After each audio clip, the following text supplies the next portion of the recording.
What's up, y'all? It's your girl Sakina, and I'm back. This is my review for the Real Housewives of Atlanta. I got that right because I called my last Potomac review Atlanta. Like, girl, you a week ahead, but calm down. We here now, all right? This is season 13, episode 1. We just gonna see how this season go, y'all, because really I was looking at the promo and I was like, this is boring. Like, it just did not give me anything. So we're gonna see, because this episode honestly didn't give me much either.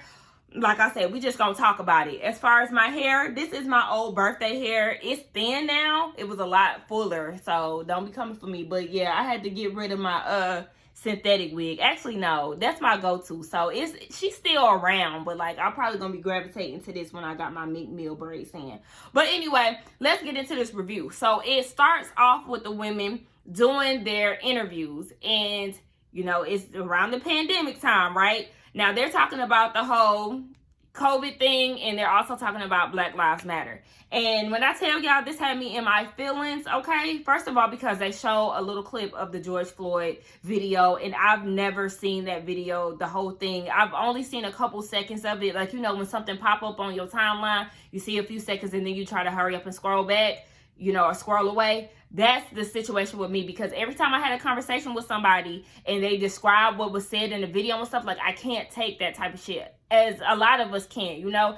This type of stuff is getting to a lot of us. We're tired as Black people. We're tired of seeing our people get killed by the hands of police. We get tired of seeing it, you know, seeing them get locked up and all of that. So I don't like that type of shit. It really made me cry, and it was a lot hearing Kandi talk about Ace and, you know, just the struggles that we go through as Black people, and just knowing that we have a target on our back just simply for looking like this and the shade of our skin. So, you know, it was a lot early on. Like Kandi said, like, damn, y'all trying to have people cry early on. Like, damn. I was like, yeah, that's what I'm saying. Shit. But shout out to Porsha. That's one thing I do want to say, for being on the front lines, as actually going out in the streets and protesting and all of that. You know, she's been fighting for Breonna Taylor and the cause, and I really appreciate that, because like Kandi said, Porsha has come a long way, honey. I remember, as we all do, that she did not know when, or that the the Underground Railroad was not an actual railroad. Like, girl, it was not a train. It was not a railroad track. It was none of that, girl. Like, no, know your history. And you would think,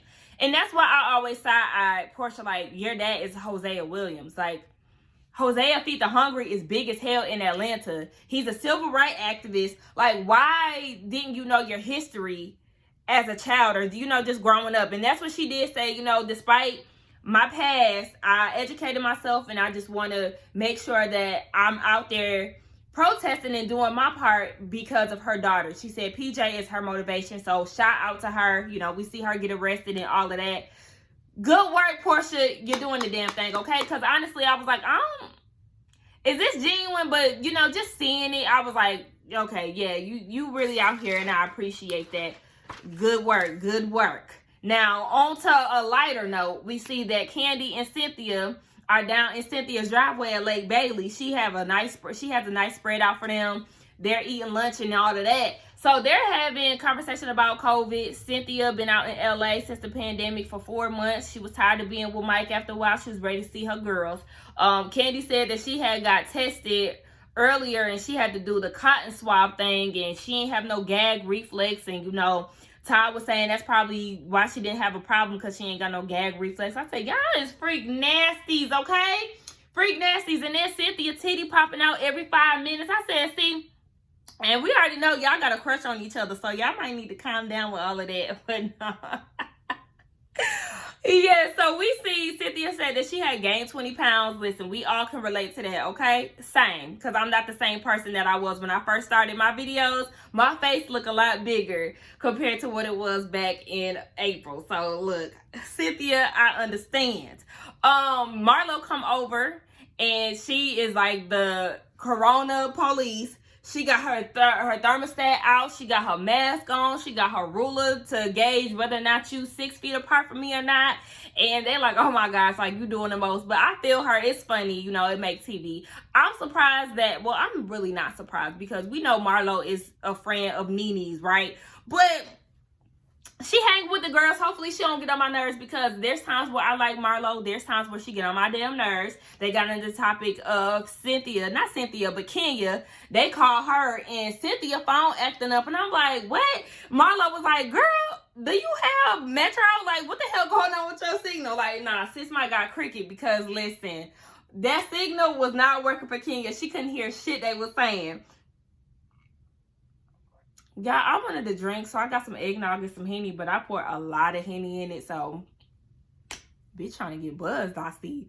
But yeah, that was cracking on Cynthia, her signal. Now we get down to Kenya, and she's in the car, and she's just like all over the place because her mind is fucked up. She's on her way to the attorney's office. Mark just got her head all fucked up. She's stressing out, and he just hasn't been treating her right. So she on the phone with her friend, and she talking about, you know, the situation with him and how she on her way to talk to an attorney to get the ball rolling. So when she show up to the offices, she was saying that he's basically frustrated because his restaurant had been shut down because of COVID and all of that. So he's really just being like slick abusive or verbally abusive. He's always argumentative and cold to her when she came up to New York. And I'm just like, girl, what is making you stay? Because Mark been an asshole. Like, girl, why do you want to be with a man who humiliates you in public? Like, I don't do well with public humility. Like, you're not about to sit here and play me in front of everybody, because I'll cuss your ass out. Like, and that'll be the last time you see me. I don't do well with that type of shit. So I don't know why Kenya keep trying to make it work with this man. She talking about she took her vows and all of this. Like, girl, fuck all of that. You gave him 3 years. Please. Okay, the lawyer is worried about the whole custody thing. Luckily, they've only been married for 3 years, so it's not like he deserves half type shit. One thing that did stick out to me, though, is the fact that she gave him a car just so she wouldn't have to argue back and forth with him in this situation. Girl, no ma'am. He wouldn't have to fight me for that. Well, I mean, shit, if you listen, obviously she got money. She ain't tripping about no car, unlike Mark. You know, they live in New York. New York people really don't got cars like that, so maybe he subwaying it up. I don't know. But, yeah. The lawyer's worried about the whole custody thing. You know, he might try to fight you for little Brooklyn, and that's an issue for her. Producers was like, okay, so how is his relationship with his other kids?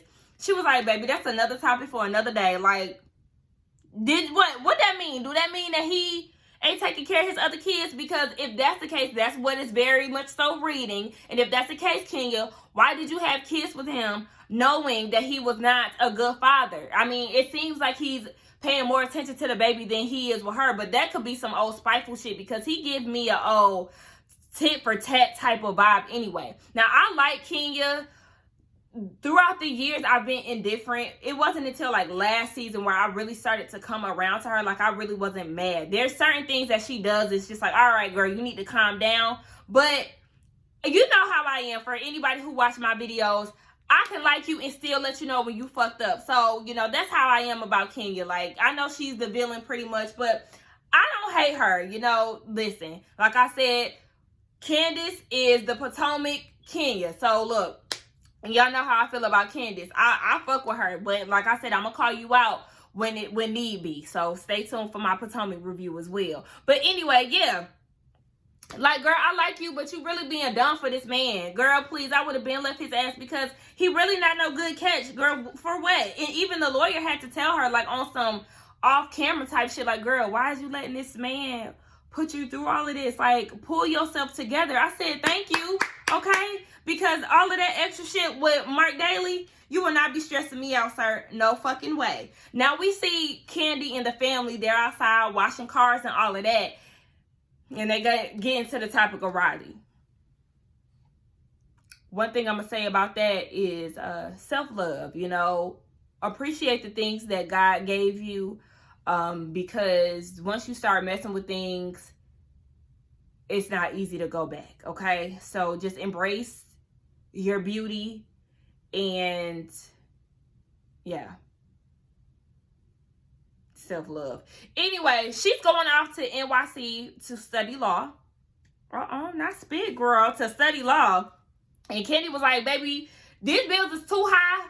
You need to come up off some money or something. Like, something got to give, because this college shit is breaking the bank. And y'all know Kandi got the most money out of all the housewives, but that's why she got a lot of money, because she's smart with her shit. She just don't be out here spending frivolously. Now Riley is like, I told you need to make my dad pay for some shit because he ain't been around anyway. And Kandi was like, well, I've been trying to, but when I reached out to him last time, he was calling me all kind of broke bitches. I'm acting like a broke bitch. And Todd is looking like, wait a minute. And I'm doing the same thing. Now in Kandi confessional, she was like, you know, I'm really telling him he the one acting like a broke bitch because you riding around in Bentleys and all of this, but you can't come off of $10,000 that you owe to me and my daughter. Bitch, you ain't been present in her life. That's the least you can fucking do. And I'm like, hello, give me my fucking money. Now, even though Kandi is not hurting for any coins, okay? We already know that. Still, if you're not going to be present in her life, at least give me the money that's owed to me. I don't understand why we're going back down this road again with her baby daddy situation, because we talked about it once. What was that, season 2, when she first came on here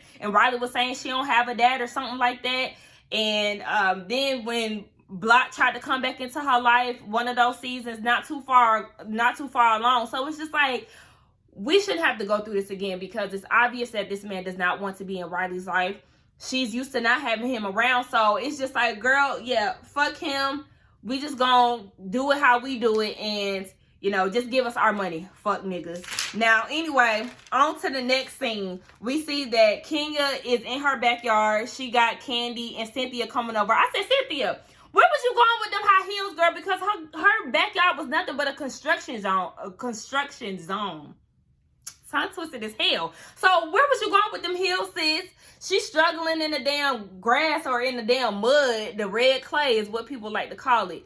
And she's basically building, not Cynthia, but Kenya is doing the in-ground pool, a jacuzzi. She's doing a pool house and a play area for Brooklyn. She said that Mark never wanted a pool, but since he ain't living there, she gonna do what she want to do. And I'm like, why wouldn't you want a pool? Like, he's just such a stick in the mud. See, that's what I'm saying. He just like to go against her all the time. Like, fuck nigga. That's why she getting it herself. Anyway, they go into the house and they have a conversation about the whole Mark Daly situation. Bottom line, sis, no. She said that, what she say? Yeah, the whole decision between divorce and separation.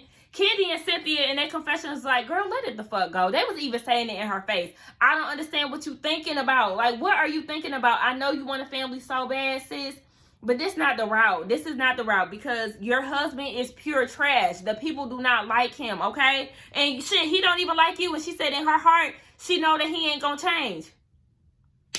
Follow your gut instinct, girl. Leave his ass behind. Now we see that Cynthia and Mike, they down at Lake Bailey and they talking about getting married. Cynthia wants a glamorous wedding. You know, she wants the big celebration and all that because she feel like her friends and family deserve it.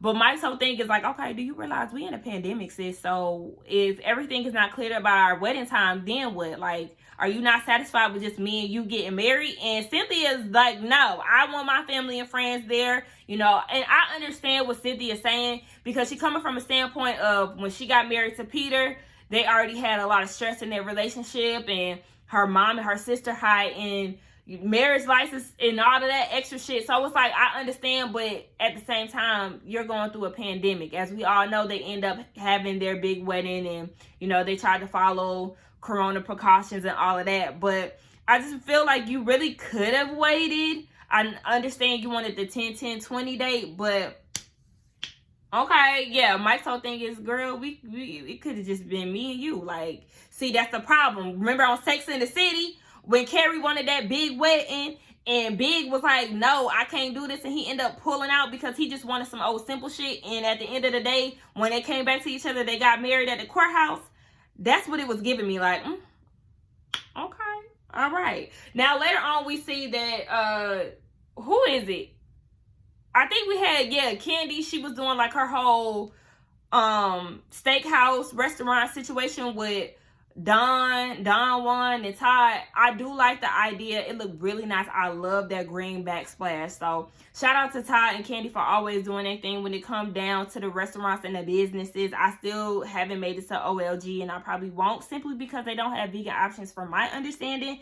If they do, then of course I will go and show some love. My mom went and she said that she liked it. So Shout out to them. Anyway, that's all I can remember for right now. I mean, we'll see what the rest of this season is giving. Like I said, right now, it was a snooze fest. As y'all can see, I'm 14 minutes in, 15 minutes in, and that's all I could give y'all. I really could have wrapped it up a lot sooner than what I did. But anyway, that was my thoughts on the episode, y'all. Don't forget to like, comment, and subscribe to my channel, and I will see y'all in the next one.